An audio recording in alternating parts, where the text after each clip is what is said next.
بسم الله الرحمن الرحيم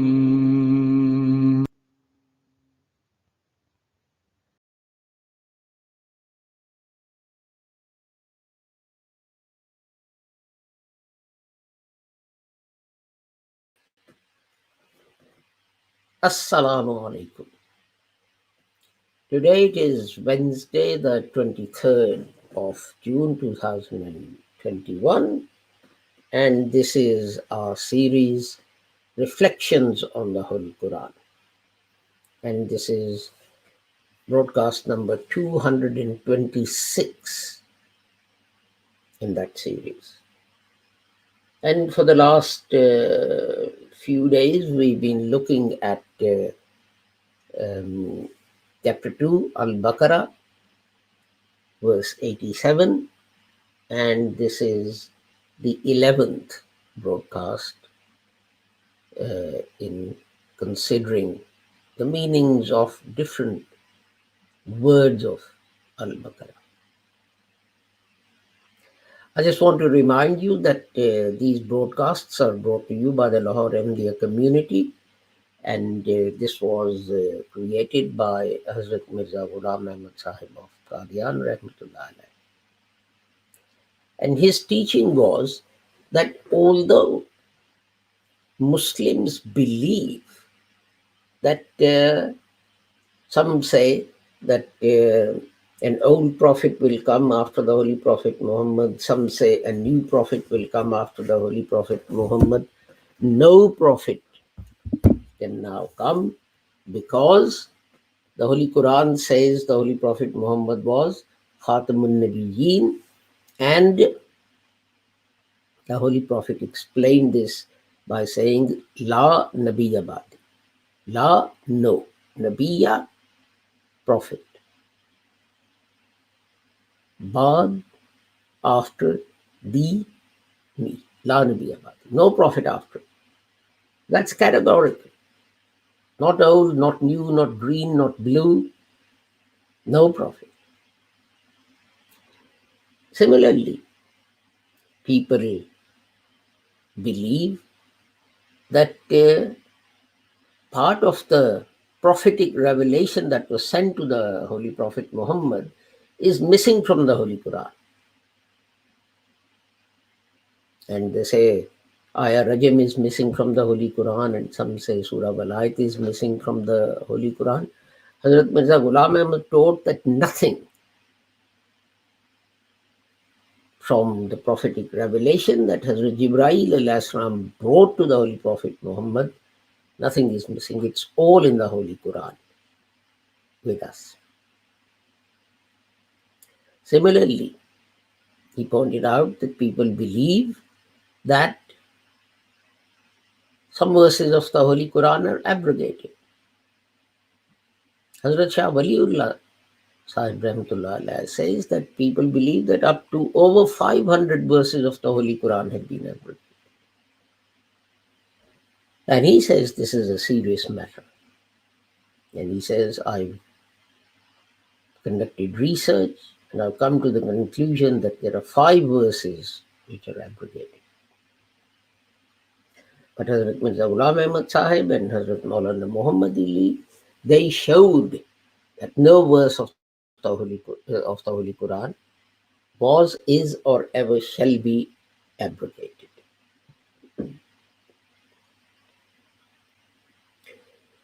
And Hazrat Sahib stressed the fact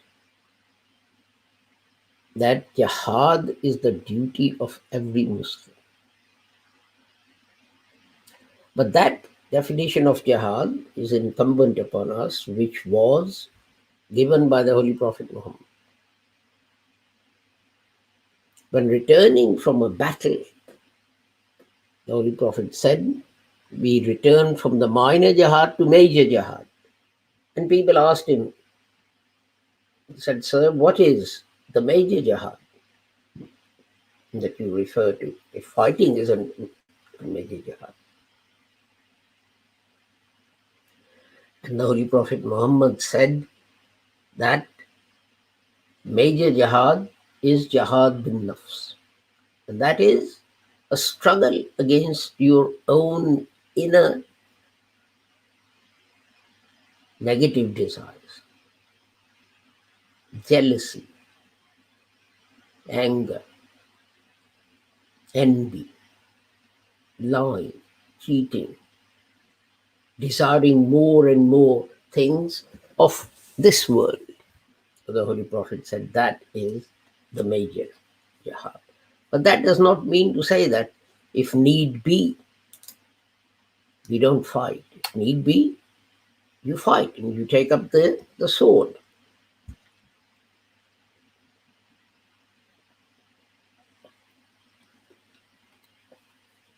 But jihad does not primarily mean to fight. The Arabic word of that is for that is qital. Let us now turn to the Holy Quran and the verse that we are going to discuss. أعوذ بالله من الشيطان الرجيم بسم الله الرحمن الرحيم وَلَقَدْ آتَيْنَا مُوسَى الْكِتَابَ وَقَفَّيْنَا مِنْ بَعْدِهِ بِالرُّسُلِ وَآتَيْنَا عِيسَى ابْنَ مَرْيَمَ الْبَيِّنَاتِ وَأَيَّدْنَاهُ بِرُوحِ الْقُدُسِ أَفَكُلَّمَا جَاءَكُمْ رَسُولٌ بِمَا لَا تَهْوَى أَنفُسُكُمُ اسْتَكْبَرْتُمْ فَفَرِيقًا كَذَّبْتُمْ وَفَرِيقًا تَقْتُلُونَ. صدق الله العلي العظيم. And indeed, we gave Moses the book, and we sent messengers after him, one after another. And we gave Jesus, son of Mary, clear arguments and strengthened him with the Holy Spirit. Is it then that whenever there comes to you a messenger with what your souls desired not, you were arrogant, and some of you gave the lie to, and others you would slay? So today we are going to look at the word fafariqan. It's used twice in quick succession, so next time it's used, I won't comment on that. But later on, when it's used again in the Holy Quran itself, we'll go back to it. So let us look at my notes.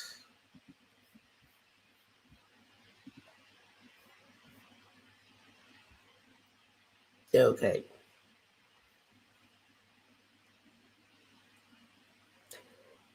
Its root is fa wa qa, and it occurs in the Holy Quran 72 times with 14 derived forms, or in 14 different shapes, meaning 14 different things. And 33 times it occurs as fariq. And where are we? 9 times it occurs as the verb farraqu. And then 8 times as the verb tafarraqa. And 7 times as the verb, beg your pardon, as the noun furqan. and 5 times as farak. And then other forms it takes once or twice. And its basic meaning is to part, and it could be parting a group of people, that is, dividing them. And in that way, it can mean, it does mean, in the Holy Quran says so, uh, to distinguish.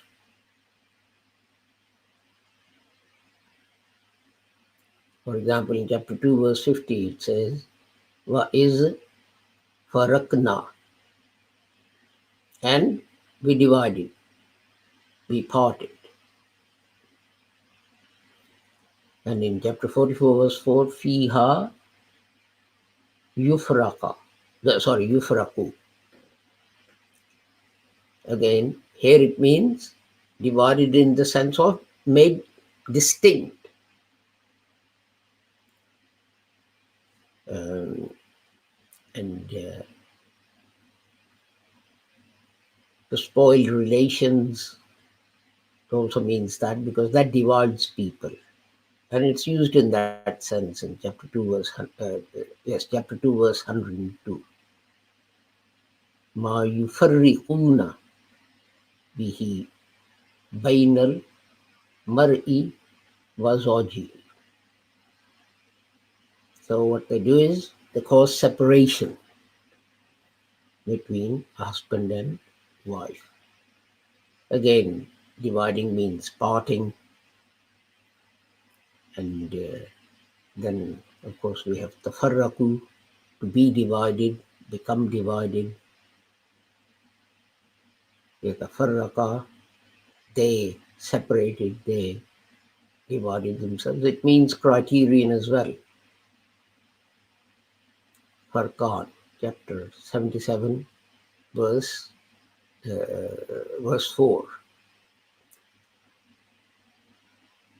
And then, of course, Furqan, the Holy Quran, and Firqa, we'll come to this later, because there's much discussion of what Firqa is. And Fariq meaning a party in Urdu. These are common words, Fariq, Tafriq, etc. So, let us have a look. And most common use, non-Quranic, is the parting of the hair. When we comb our hair and we part our hair. So experts say its significance is that it takes something, hair is the same thing, and it divides it into two. It doesn't mean that you have cows and horses and you divide them, and that is dividing them, because they're different things. So to take something and divide it, to separate it into two things. So, and here what I want to comment on is this idea that the Quran says that we are one ummah, and then there are different groups in it, firqas, and that is un-Islamic. And with each sect living their personal lives according to what they believe is correct. But that is not what firqa means. In Britain, we have, let's forget that Britain consists of 3 countries and so on. Or let's take England. You have England, which is one country, and English live in that country. But then politically they are divided. You have the Labour Party, you have Liberal Democrats, you have Conservatives, you used to have communists, I don't know whether they still exist or not, etc. But that doesn't mean that they are not English. That doesn't mean that these people are not going to live together harmoniously.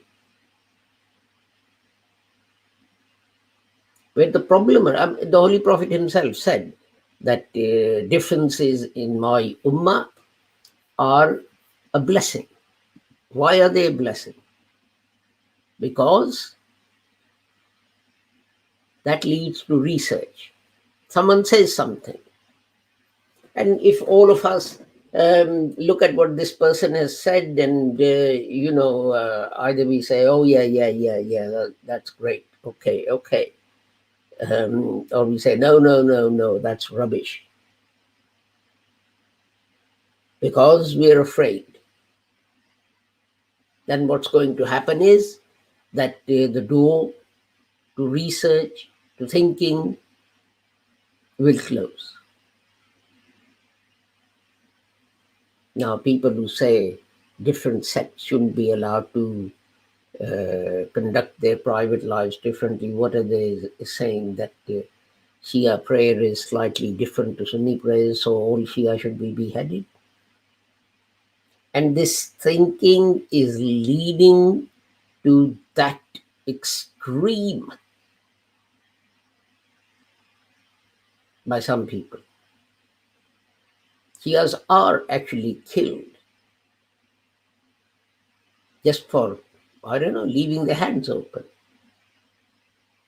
when they pray.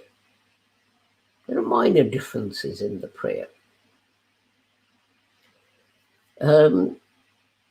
But what's the point of not having any groups or sects, and then everyone is fighting each other?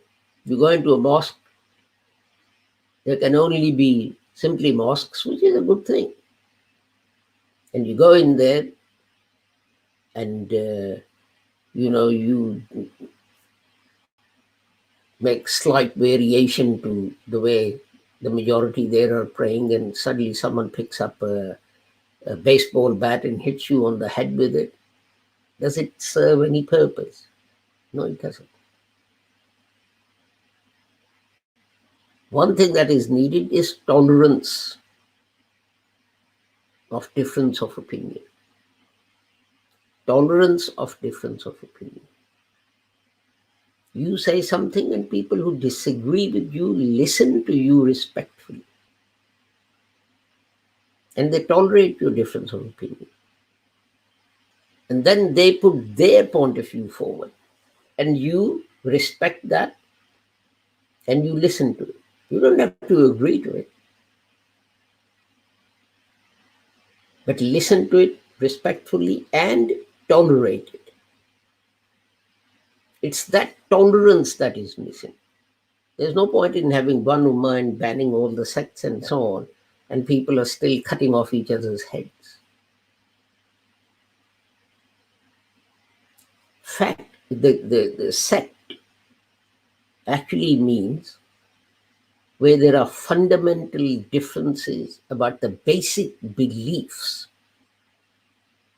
For example, in Christianity, you have Roman Catholics who say Mary is the mother of God. So they regard Jesus as God. Say Mary, mother of God. And then a slightly less extreme position is of Church of England, and then slightly less extreme than that is you have Methodists and so on. And then right at the other end, you have Unitarians who say God is one and Jesus was one of the Israelite prophets. So you see, from Mother of God, meaning Jesus is God. Two, Jesus is a human being. These are what sects are, that they agree on the fundamental basic beliefs of a religion. It doesn't make you a sect if you fold your hands up here or down here while praying, or even leave them open. Makes no difference. Someone rang me, he wanted to come to one of our meetings, Sunday meetings we used to have. And he kept on saying, I want to come, I want to come. And I said, well, you keep saying that, but you don't come. And he said, well, I don't want to come there and get beaten up. And I said, why would you be beaten up? He was an English person, he embraced Islam. And he said, well, because I embraced Islam through Shias. And I said, and? And he then told me a story that the little town where he lived, it didn't used to have a mosque. And then he read in the local newspaper that the council had allowed a place to be used as a mosque, and he was so happy. And he went there for Friday prayers, and he started praying the way Shias had taught him. He didn't know Sunnis prayed in a slightly different way. And everyone else there was Sunni, and they beat him up and they threw him out of the mosque. So he said, what's the point of me traveling all this way, coming to you, only to get beaten up? So I told him, don't worry about it. No one's going to beat you up or anything. You pray the way you've been taught. And he came and he was amazed. He said, no one even bothered to look at me to see how I was praying. And I said, well, your prayer is like your interview with God.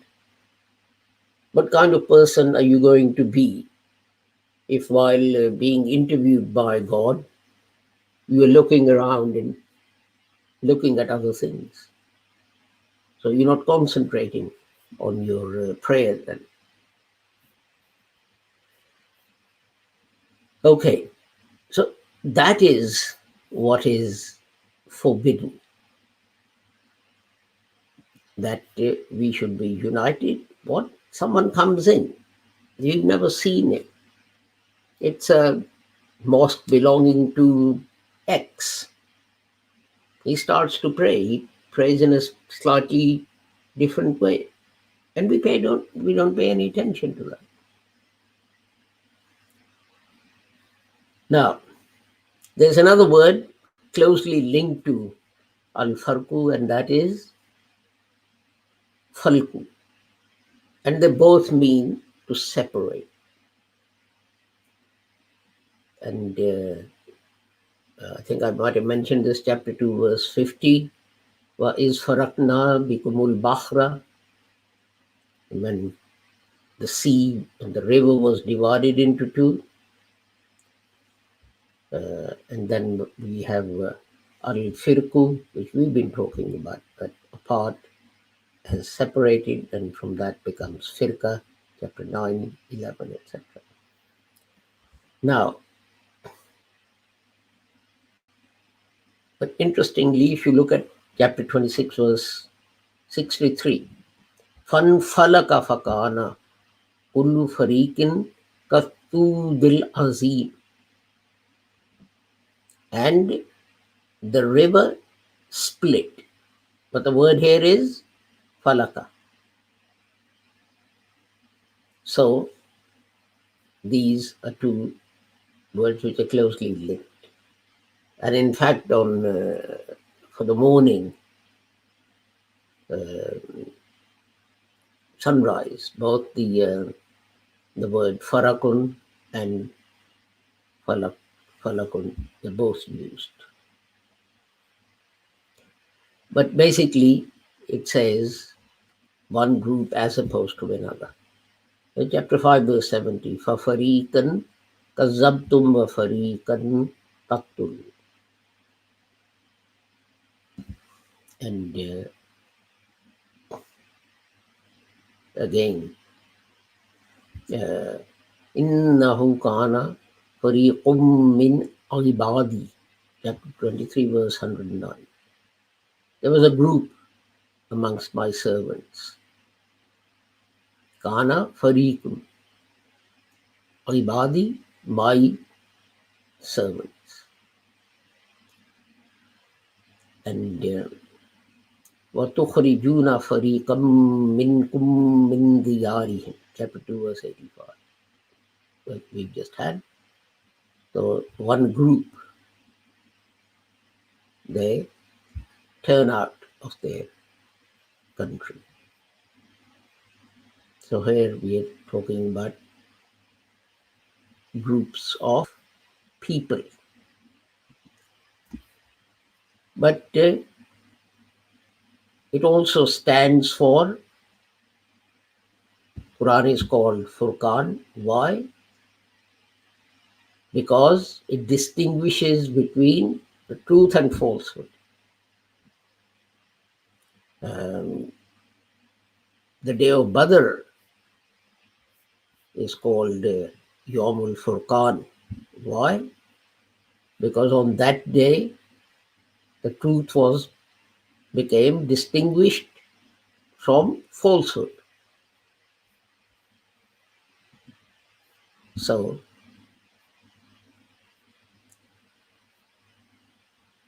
that became known as that Yawmul Furqan. Again, a decision, as I said, refers to that, because a decision, what does a decision do? It separates the truth from falsehood. And the judge goes through the whole evidence and comes to a conclusion.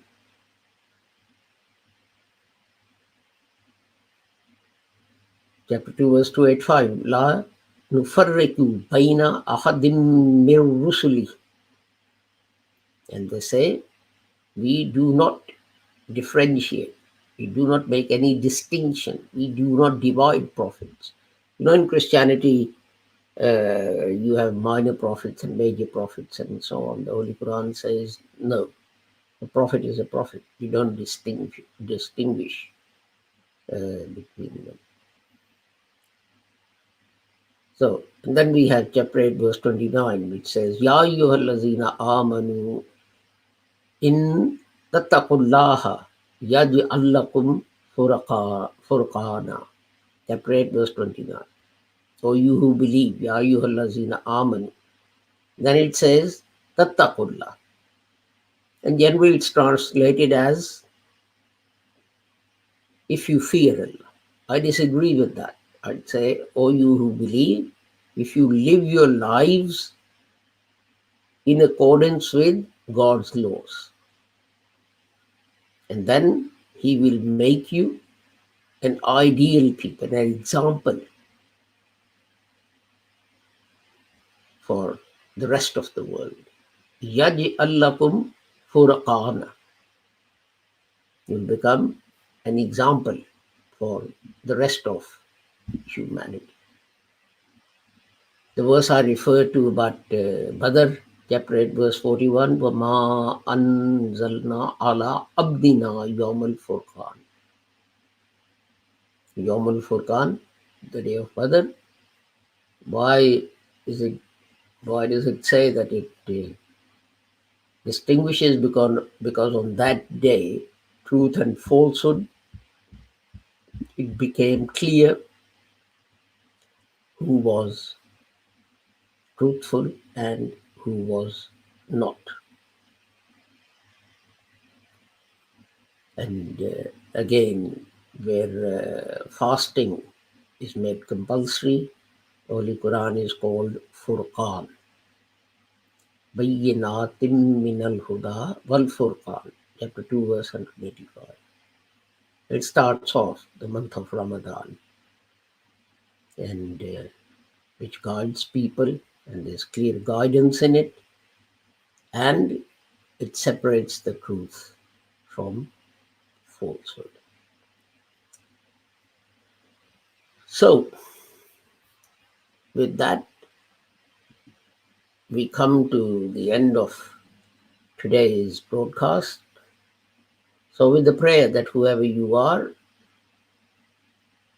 wherever you are, I pray that Allah keeps the whole of humanity under His wing, under His protection, free from harm.